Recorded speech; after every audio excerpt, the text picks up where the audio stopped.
welcome to a new Harry's Farm video, and it's nice to be doing a bit of farming again with a tractor and pulling things and cultivating fields.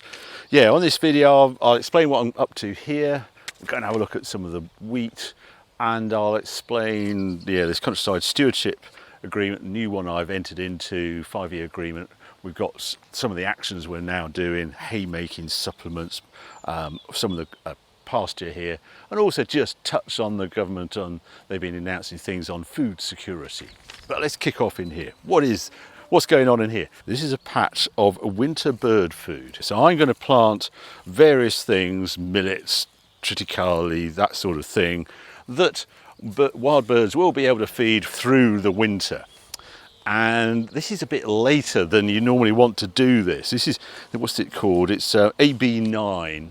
AB9, you want warm soil temperature, and from April, May time, you pop it in the ground. And we're getting a bit late, it's late May. But what's been going on this year, as all the media's been on about, it's been really wet. And this ground is a very wet field. It's why we use it for this sort of use rather than growing crops on it. And first thing I had to do was to spray it off, which we did about a week ago, just over a week actually, with glyphosate. Thistles and things were growing up here. I then topped it yesterday, but it's been really warm. And then today I've just done a first pass. And this is a tiny little patch. I think in total in this new agreement, I've got 4.65 hectares of this wild bird food going in here. And I receive £853 a hectare to do this, but the seed is expensive and obviously a lot of cultivations. And yeah, it's just balmy when you bring in this bit of kit to do this patch, which is about an acre. It's done in like 5 minutes, 8 minutes or something, just to go up and down here and cultivate it. But I'm doing it twice because I want to incorporate it, try and build a tilth up, but I'm struggling because it's so damn wet. It just shows you how wet it is. It's still, here we are, late May, and that is plasticine, and that's just on the top, and it's just making the tractor bark a bit.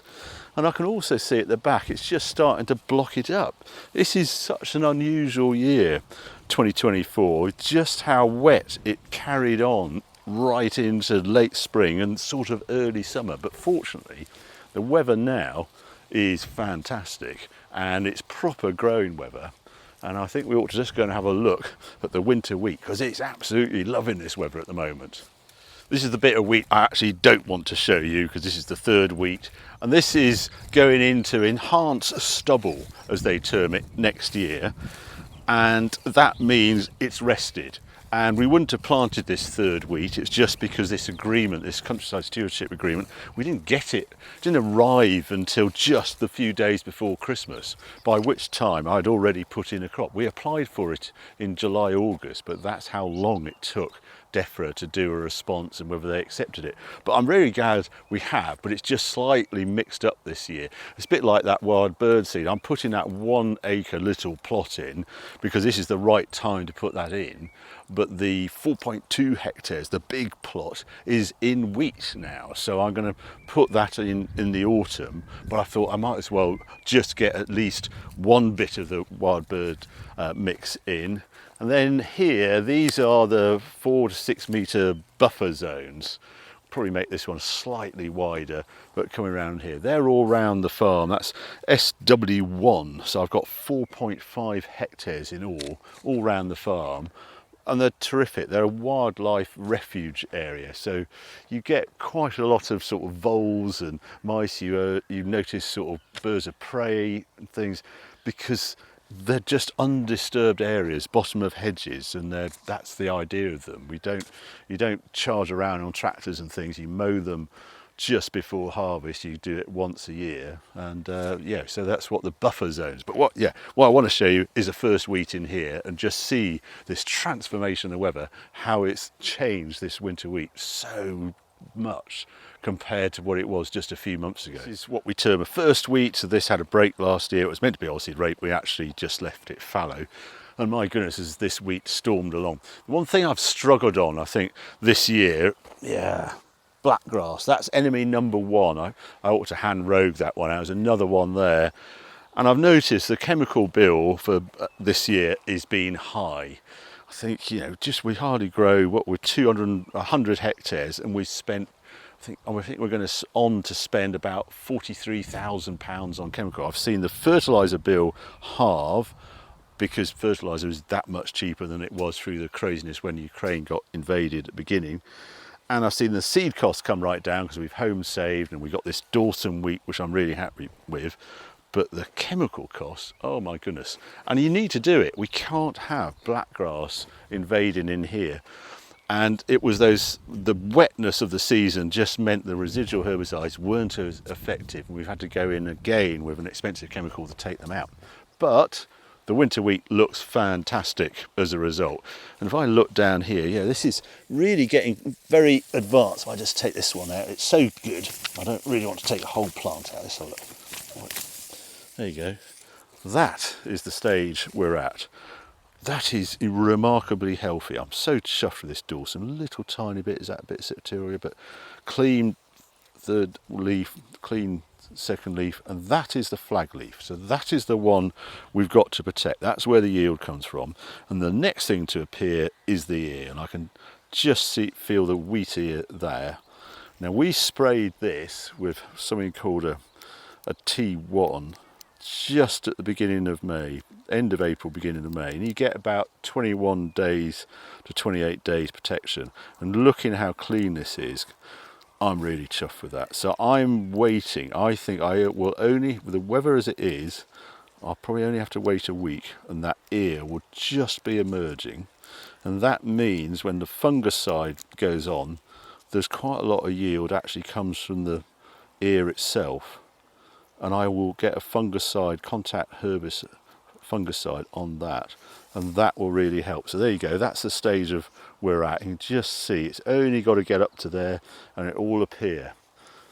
So good. And the other big thing that's happened, I think, over the last few weeks is the price of wheat. I sort of predicted it. It was sort of obvious because there are areas in the UK that have so struggled with this weather this year, particularly Lincolnshire, which is the breadbasket almost of the UK's, you know, you scribe, I suppose, Cambridgeshire and over Suffolk, Norfolk as well. They haven't been so bad, but Lincolnshire, oh my goodness, and other areas up into Yorkshire as well. And basically there isn't as much wheat in the ground. They think the harvest is going to be around 35% down come 2024. And the price is now responding to that. So I hit a peak this week. I think November futures got to £225 for that month. That's delivered. So that's over £200 a tonne for harvest was possible for a few days this week. And it's going to be very jittery around that level. It's much higher than we're expecting. If you go back, if I was selling wheat in March time, it was about £160.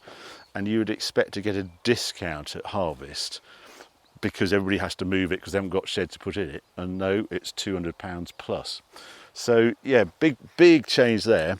And that actually changes the maths and whether you go into these stewardship agreements, because suddenly wheat gets more profitable because the price has gone up. I'm very happy with what we've done, and half the farm coming out of production from next year, because I've de-risked the farm and I've had two very big hits on the farm and loss making, because it's such a risk at the moment growing crops. If I go into the stewardship, and it's all on the grass and it's how you manage it, and I like doing the environmental things, but it was a big decision to actually halve the amount of wheat we grow, but it's de-risked the farm. And so I would still do it even at the current prices, because I'm still in the game. I've still got wheat growing, it's just half as much as we normally grow. I think the big one would be what we do with machinery. Can I still justify a combine? Not really, but then I so enjoy doing that harvest that I will persevere for 1 or 2 years probably with it. I suppose it depends on interest rates and whether, you know, if interest rates stay high, I ought to sell, because there is a lump of cash there that I don't really need. But anyway, enough of that. For the moment, really pleased with this wheat. Waiting for ear emergence, and then this will get its final fungicide and we'll go on to harvest. But I want to show you next door. We've got some grass next door that's in a different agreement on this new stewardship. Now about a third of the farm is in permanent pasture here, and this is one of those fields, and this also is in the stewardship agreement, and it has a haymaking supplement, as they term it, on it as well. And that means we're not allowed to graze it after the 7th of May, and we can't cut for hay until the 5th of July. So that's what's happening in here. So this is all now going to bulk out. We actually had the sheep in here, but there's so much moisture in the ground that this will now come up. So although this has been grazed, you can't tell. And there's all sorts, it's such a mix in here. Obviously there's all the clover down there, there's buttercups, don't really want that. But what we want is the grass to bulk up, really. But I always think when you make hay out of pasture like this, it's like having a bowl of muesli. There's such a mix. It's not a pure swath of a single type of grass. There's everything in here. So it actually makes very good hay. You look at all the different types of grass we've got in here, cocksfoot there. It's the mix that's so good in this field. It's just strange when you have this big break from 7th of May, suddenly all the livestock disappear. We've got a sort of refuge area. If I go down the farm, there's one field that hasn't got the haymaking supplement on it, and that's where the cattle are. So they're still out there, and it just means you can manage your livestock, but then rest these area for haymaking. And they're encouraging haymaking because as you cut it and leave it, it's good to continue to get the seeds into the ground of all these species in here, and then it encourages it to grow next year. And as I say, this is a 5-year scheme, so we'll see what it looks like in 5 years. Having said that, we planted this grass in here, we reseeded it from arable into grass, and so this is a 10-year mix already, and my goodness, it has developed. And these trees, I look at this, I love this. This is an oak tree. We put this in, I think it was 2004-5, and it was only a little tree. And now it's proper substantial, and it's just lovely in the morning. You sometimes see the sheep all under here, just fantastic. So I need to plant more trees, I think, because they're so satisfying as the years go on.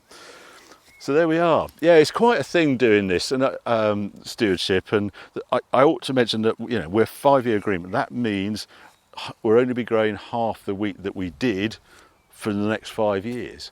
And my next harvest, potential harvest with the whole farm cropped, isn't until 2030. Just, I can't get my head round. And there's been a lot of things in the news about food security. Some of the government are waking up to food security.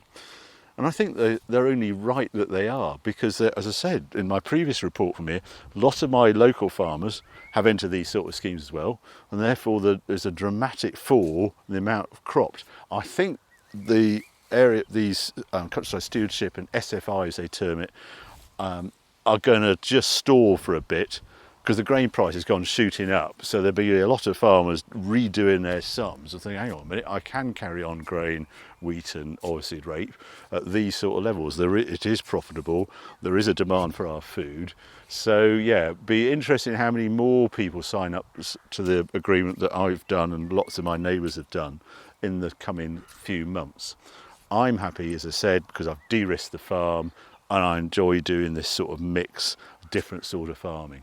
But yeah, there you go. There's what's happening on Harry's farm. Fantastic, the weather is just perfect at the moment. It's not too hot, lots of sunshine, and yeah, spirits are on the up on the arable side. But we've got a long way to go until we get to harvest. But I hope you enjoyed this video. If you have, keep watching, keep subscribing. More videos coming along very soon.